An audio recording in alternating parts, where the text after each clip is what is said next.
Amigos e amigas, canal do Xavier, eu sou o Xavier. Gente, Bolsonaro na Globo. Coisa linda, coisa linda.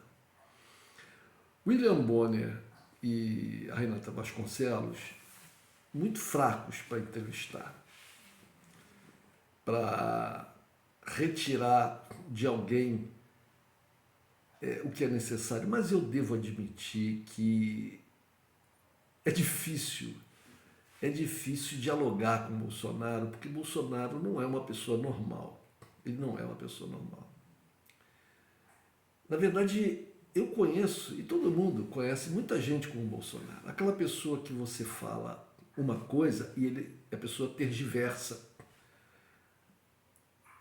A pessoa que quer contestar o que você está falando para ela e ela fala de um outro assunto.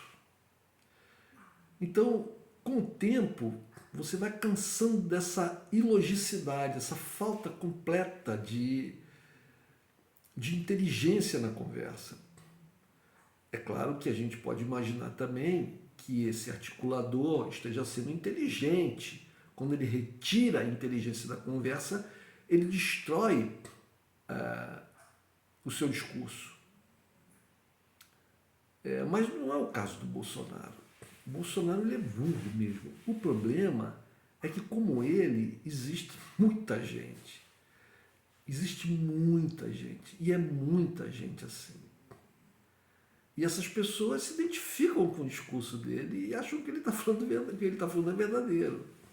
Que o que ele está falando é correto. Que a maneira dele negar uma afirmação contrária à sua pessoa é, como eu falei, tergiversando. Por exemplo, se o Bonner perguntava alguma coisa sobre o desmatamento, sobre a cobrança e sobre a imagem do Brasil internacionalmente, ele fala, não, mas a França queimou suas florestas. Olha, essa não é a argumentação, porque a pergunta inicial era sobre os índices de desmatamento ocorridos no Brasil no governo do Bolsonaro, que aumentaram absurdamente. A pergunta inicial era sobre a desconstrução, o desmantelamento de órgãos como o IBAMA.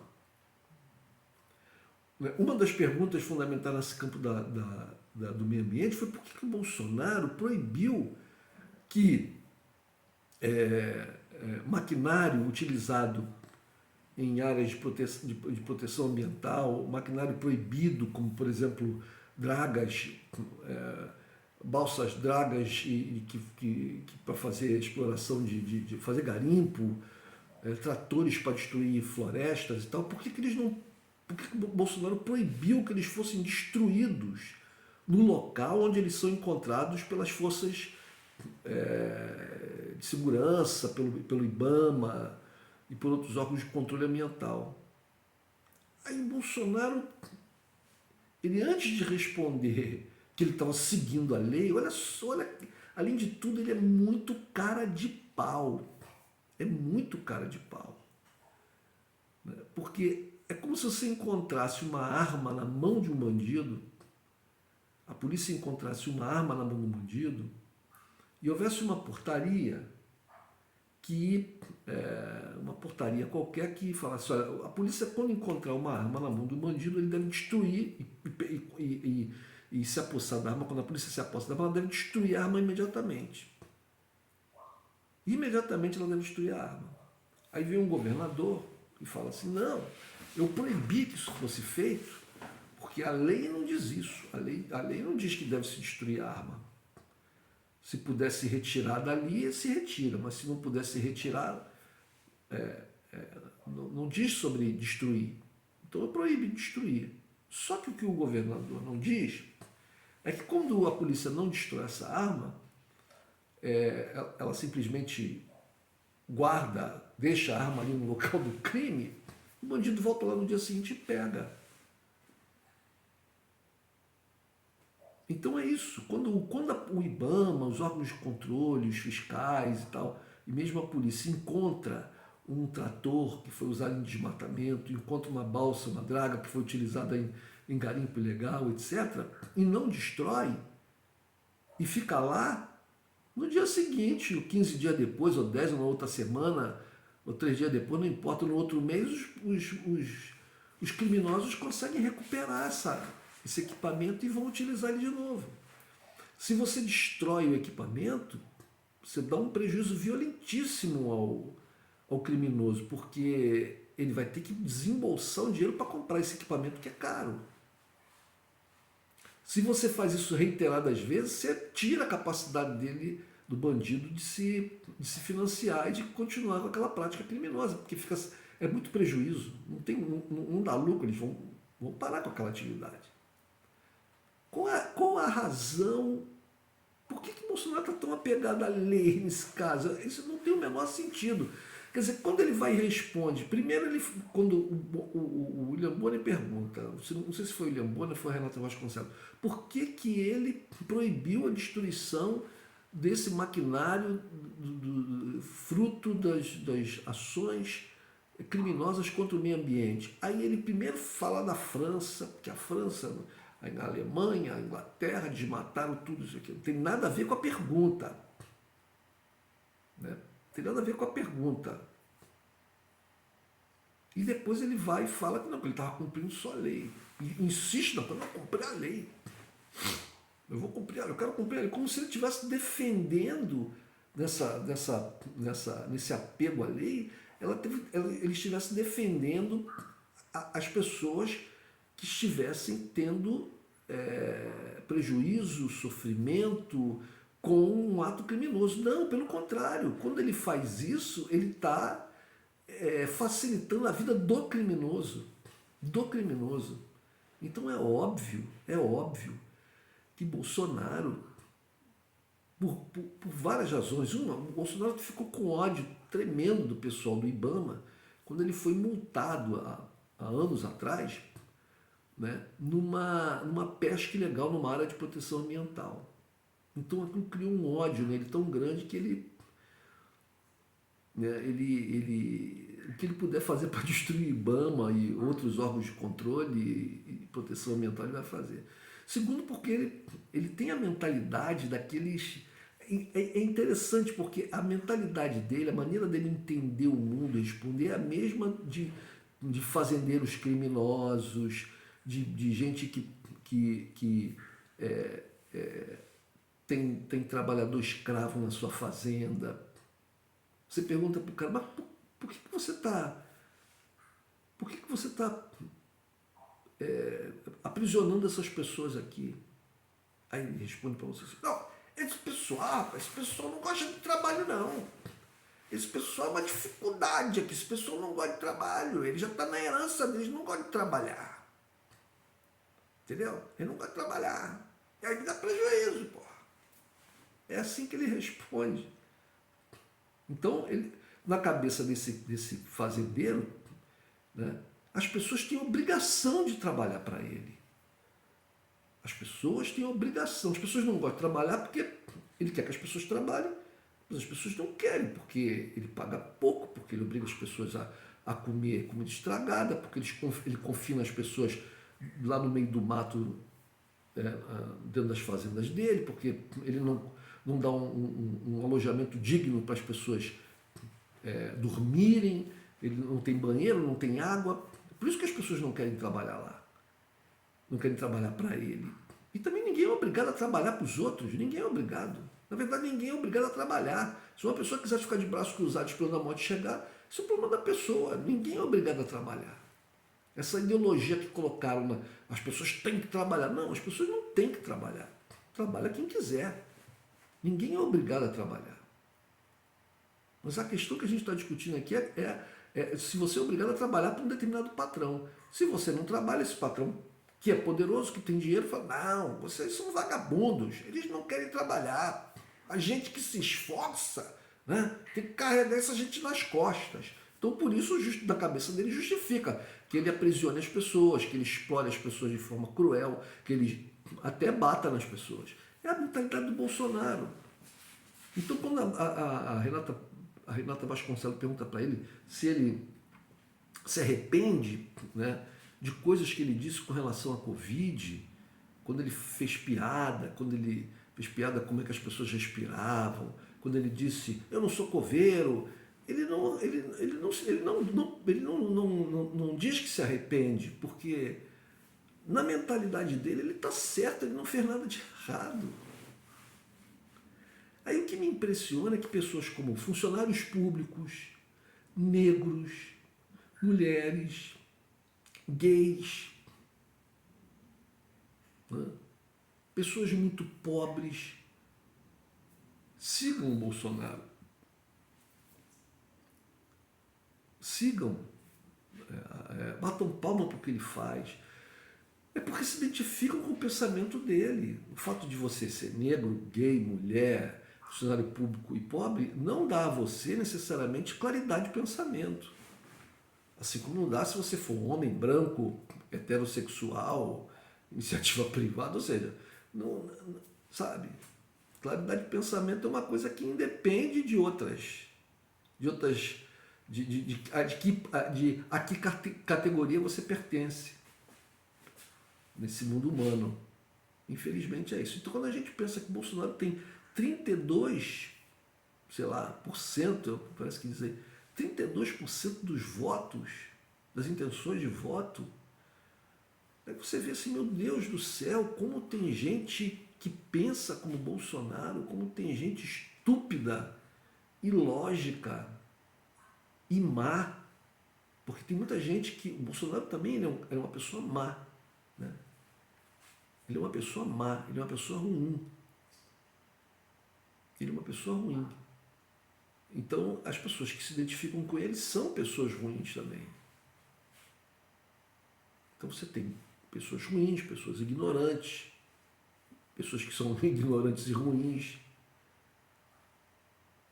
Então eu vi o canal do Conde, em que ele diz que a Renata Vasconcelos e o William Bonner facilitaram a vida do Bolsonaro na entrevista. Eu não sei, talvez eles realmente não estivessem preparados. Eu nem sei se, por exemplo, eu conseguiria fazer uma entrevista com o Bolsonaro mantendo a calma e conseguindo encurralá-lo. A vontade que, sinceramente, a vontade que dá é mandar ele para aquele lugar. Vai ser imbecil lá na casa do cacete, pô. Deixa de ser estúpido, deixa de ser falso, deixa de ser hipócrita. Né? Dá vontade de falar isso, porque ele te leva, a ignorância dele é tão grande, a falta de raciocínio dele é tão grande, e a maldade e a disfarçatez, a hipocrisia dele, né? E quanto ele é mentiroso e tal, que você não tem como você levar, não tem como você discutir com ele uma questão racionalmente. Não tem como. Né? Olha, mas isso é que você fez isso, você deu essa declaração. Ele diz que não fez. Como ele disse que ele não ofendeu. Quando o Bonner disse que ele xingou o ministro do Supremo, ele falou que não, que isso é fake news. Eu falei, não, você xingou o cara de canalha. Eu estava esperando na cabeça dele, canalha não seja um xingamento. Xingamento tem que ser filho da puta, viado. É isso que ele acredita. Chamar de canalha não é xingamento. Né? Quando ele fala em não ter eleições, em fechar o Congresso, fechar o Supremo Tribunal Federal, né? Defende a ditadura e tal, ele não acha que isso seja um ato contra as instituições democráticas, contra o Estado de Direito, contra a democracia. Aí ele fala que é liberdade, que as pessoas têm liberdade de falar, mas que ele nunca tomou medida nenhuma. Ou quando ele mente com relação à questão do auxílio emergencial, que ele deu o auxílio emergencial, ele queria dar um auxílio emergencial muito menor. Ele mente descaradamente. Ele mente descaradamente. Descaradamente. Você que está me ouvindo agora e que viu a entrevista do Bolsonaro, se você tem alguma crença ainda nas palavras do Bolsonaro, quando ele fala que a economia melhorou, gente, pelo amor de Deus, 6 meses antes das eleições, eles começaram a preparar uma série de medidas que eles ficaram 3 anos e meio, o governo dele, 3 anos e meio sem tomar. Medidas emergenciais que vão terminar no final do ano, depois das eleições, para poder baixar a porrada, a inflação, diminuir a pobreza e a carestia que estão enorme, para poder ganhar a eleição. Para poder ganhar a eleição. Para poder enganar mais as pessoas e ganhar a eleição. Para poder ultrapassar o Lula, porque mesmo ele tendo aí por volta de 32, 33% dos votos válidos, o Lula tem mais, tem 45%, então está na frente dele, e com possibilidade de ganhar no primeiro turno. Não sei, né? Então, estamos em final de agosto, falta uma semana, falta um mês e pouco, muita coisa pode acontecer. Essas medidas que ele tomou aí realmente baixaram a inflação, estão baixando a inflação, mas vão causar uma tremenda recessão, os juros estão lá em cima. Os juros estão lá em cima. E depois tudo vai ser cortado. Tudo vai ser cortado. Então, se você ainda acredita no Bolsonaro, preste bastante atenção no que você está fazendo. Olhe, preste atenção nas perguntas. Esquece que a Globo é filha da puta, que a Globo... Eu concordo plenamente. Eu concordo plenamente. Eu leio os jornais todos, todo dia, o candidato da Globo é a Simone Tebet. Por que eles vão entrevistar 4 candidatos? O Lula, o Bolsonaro, o Ciro Gomes. Até aí tem um sentido, porque o Lula tem 45%, 44%, 43%, sei lá, por aí. O Bolsonaro tem 30%, 31%, 32%.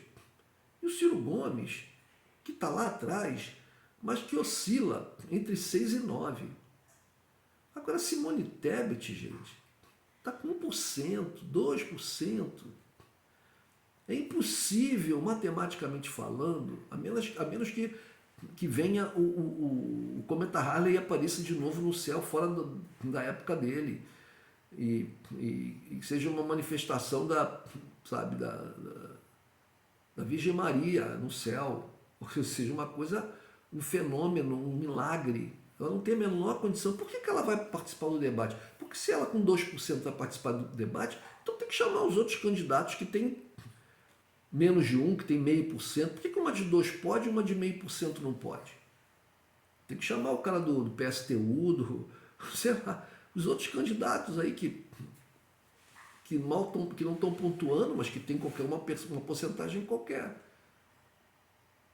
Eu nem sei volto a dizer, eu nem sei se a presença do Ciro Gomes, porque a probabilidade também dele conseguir para o segundo turno, ganhar no primeiro, mas só milagre. Só um milagre.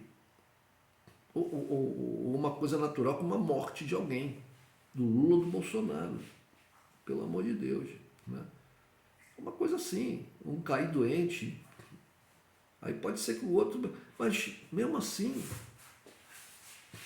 Acho que se o Bolsonaro morre, hoje, o Lula ganha no primeiro turno. E se o Lula morre, não sei o que vai acontecer com o Ciro Gomes, porque o Ciro Gomes está fazendo com que a esquerda passe ao diálogo, por causa da estratégia completamente alucinada dele de ocupar um espaço ali de centro-direita. Mostra que ele sempre foi. Ele sempre foi de centro-direita. Ele pode ser inteligente, conhecedor, mas sempre foi de centro-direita. Começou a vida política dele no PDS. Eu acho que ele foi para a esquerda aproveitando uma onda, e agora ele volta para a posição dele natural, de onde ele sempre foi, da centro-direita. Mas eu acho praticamente impossível. Então, por que botaram Simone? Por que vão entrevistar Simone Tebet? Porque Simone Tebet é candidata no mercado financeiro, do neoliberalismo, da submissão do Brasil às vontades norte-americanas, à ideologia norte-americana. A Globo quer o Brasil na OCDE, quer o Brasil na OTAN, submetido ao imperialismo americano. A Globo, gente, foi uma empresa que foi criada num acordo feito entre uma empresa brasileira, o seu dirigente da época, Roberto Marinho, e um grande capital americano. o grande capital americano. Ah, não, a Globo depois ela rompeu essa ligação. Mentira! Mentira! Rompeu aparentemente, rompeu no papel. Mas quem é brasileiro, viveu no Brasil esse tempo todo e acompanhou, e tem alguma informação e interesse, obviamente, e acompanhou o papel que ela desempenhou todos esses anos na ditadura militar, depois mesmo na abertura política, na ascensão do Fernando Henrique à presidência da República, né, no boicote ao Lula, ao Brizola, ao Miguel Arraes, a toda a esquerda. Toda a esquerda. Né? O apoio às candidaturas contra o Lula de José Serra, de Geraldo Alckmin, de Michel Temer, no caso do golpe. Né? O Globo sempre esteve do outro lado. Sempre esteve do outro lado.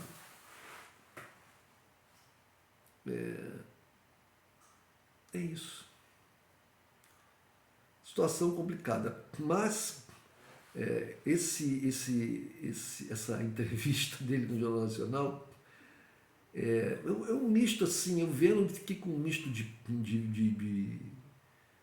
muita vontade de rir e ao mesmo tempo de nojo da figura, porque ele é uma figura nojenta. Bolsonaro é uma figura nojenta. Ele consegue encarnar tudo de ruim que muita gente tem aqui no Brasil e em outros lugares do mundo. Né?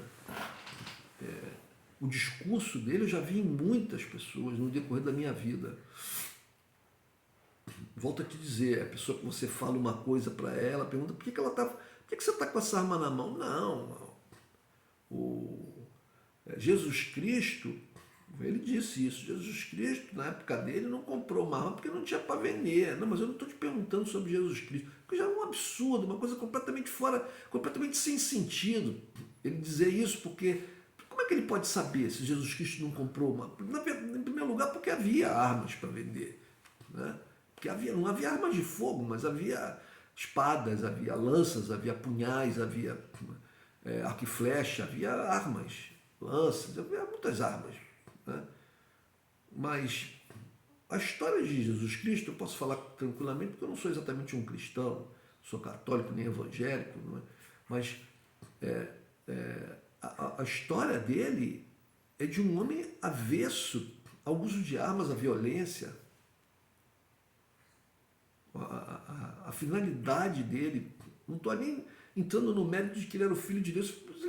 Se ele realmente é o filho de Deus, como o Bolsonaro diz acreditar, porque primeiro ele era católico, depois agora ele é evangélico, sei lá, então ele é um cristão, né? Então qual é o tipo de entendimento que ele tem da figura de Jesus Cristo? Jesus Cristo não comprou uma arma porque não tinha para vender. É um pensamento muito... Me lembra assim, duas vezes eu conversando com duas pessoas evangélicas. Uma, o dono de uma pequena oficina mecânica de motos, uma oficina de mecânica de motos, né? Para onde eu levei uma moto que eu tinha, várias vezes fui lá fazer a manutenção na moto. Conversando com esse dono da mecânica, que também era o mecânico principal, havia outro lá que trabalhava, ou mais de um outro, mas todas as vezes que eu fui lá era ele que mexia na moto, na minha. E uma outra vez com um pedreiro que trabalhou aqui em casa.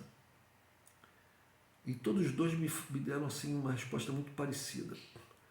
O primeiro foi o pedreiro, porque eu, conversando com ele falava muito da igreja que ele ia, não sei o quê. Tá. Ele morava numa favela, esse pedreiro. Uma favelinha aqui perto, né? Aqui não é do Rio de Janeiro, não que eu seja rico, pelo amor de Deus, mas eu moro numa casa, num lugar asfaltado, com luz elétrica, com água, esgoto, não é uma favela. É um bairro suburbano, mas não é uma favela. Mas você anda alguns metros, tem um morro, anda, sei lá, 500 metros, 600, 700, até o final da rua. Lá tem um morro, tem uma rua, também com casas, com trânsito e tal. tem um morro e tem uma favela. Um condomínio muito pobre, né? E que caiu para a favelização, vamos dizer assim. E ele morava lá, numa casa construída, uma casa de alvenaria, mas ele mesmo construiu a casa, mas com muitas uma casa bem rústica, né, sem acabamento direito e tal. Então, mas ele falou para mim assim, eu combinei com ele de pagar ele aos sábados. Todo sábado eu pagava, mas ele combinou isso com ele, me pediu, tudo bem. Mas só quando chegar quarta-feira, que era um dia que ele pedia para sair mais cedo, porque ele tinha um culto na igreja. E ele passou na quarta-feira e me pediu um adiantamento. E eu, tudo bem, passei a dar o adiantamento para ele. Aí um dia conversando com ele, falei, pô, você pede adiantamento porque tu vai lá na igreja na quarta e tu dá o dízimo lá, né? Aí ele, tal, falou que era. Conversando mais, ele falou que o pastor da igreja dele tinha um carrão lindo. Eu falei, poxa, bicho, mas a igreja é de pobre, teu pastor tem um carrão lindo? Como é isso? Aí ele me deu a resposta seguinte, Deus é dono do ouro e da prata. Ele decide quem vai ficar com ela. E esse cara, esse mecânico da loja, falou uma vez para mim que era contra a coisa de uma melhor distribuição de renda, porque é a mesma coisa, porque Deus é dono do ouro e da prata, ele dá para quem? É isso que os pastores pregam na cabeça dos fiéis, por isso é que eles votam no Bolsonaro. Um abraço, gente.